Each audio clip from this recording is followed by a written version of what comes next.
नमस्कार, आप देख रहे हैं महानगर समाचार। मैं हूं आपके साथ श्वेता। तो चलिए रुक करते हैं आज की बड़ी और प्रमुख खबर पर। संजय राउत ने कर दी सीएम देवेंद्र फडणवीस की तारीफ। एकनाथ शिंदे के 13 मंत्रियों के लिए लिया था ये फैसला। महाराष्ट्र की राजनीतिक इन दिनों काफी सक्रिय है। विपक्षी दलों का एक दूसरे पर कभी आरोप लगाना तो कभी तारीफ करना लगा हुआ है। ऐसे में शिवसेना यूबीटी के वरिष्ठ नेता और राज्यसभा सांसद संजय राउत ने महाराष्ट्र के मुख्यमंत्री देवेंद्र फडणवीस की सराहना कर दी। संजय राउत ने मंगलवार 25 फरवरी को देवेंद्र फडणवीस के उस निर्णय की तारीफ की जिसमें उन्होंने फिक्सर्स को मंत्रियों के व्यक्तिगत सचिव, पीएस या विशेष कार्य अधिकारी ओएसडी के रूप में नियुक्त करने की अनुमति नहीं दी। उद्धव गुट के सांसद संजय राउत ने दावा किया कि जिन 16 अधिकारियों की नियुक्ति को सीएम देवेंद्र फडणवीस ने मंजूरी नहीं दी, उनमें से 13 शिवसेना के मंत्रियों के थे। सीएम ने राज्य हित में कठोर निर्णय लिए हैं और उनकी यह पहल महाराष्ट्र की प्रशासनिक पारदर्शिता बनाए रखने में सहायक होगी।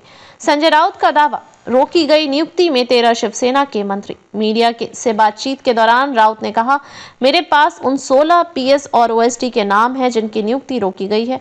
इनमें से 13 शिवसेना शिंदे गुट के मंत्रियों के हैं, जबकि बाकी अजित पवार गुट से जुड़े हुए हैं।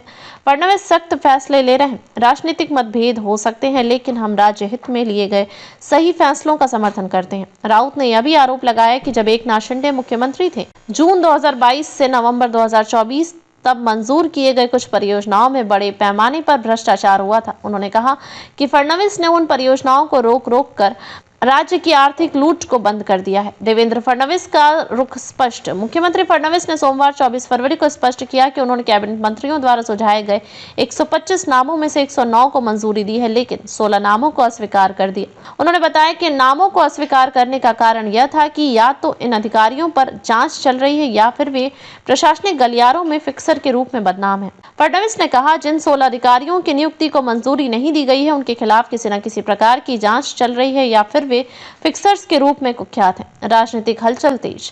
इस घटनाक्रम के बाद महाराष्ट्र की राजनीति में हलचल तेज हो गई है। विपक्षी दलों ने फडणवीस के इस फैसले पर मिश्रित प्रतिक्रिया दी है। शिवसेना शिंदे गुट और अजित पवार गुट के कुछ नेताओं ने इस फैसले पर आपत्ति जताई है, जबकि विपक्षी दलों ने इसे भ्रष्टाचार पर रोक लगाने की दिशा में एक मजबूत कदम बताया है। फडणवीस द्वारा लिए गए निर्णय से महाराष्ट्र की राजनीति में एक नया मोड़ आ सकता है। यह देखना दिलचस्प होगा कि आने वाले दिनों में इस फैसले के राजनीतिक और प्रशासनिक प्रभाव किस प्रकार सामने आते हैं। खबर के अंत में खबरों में अब तक के लिए बस इतना ही।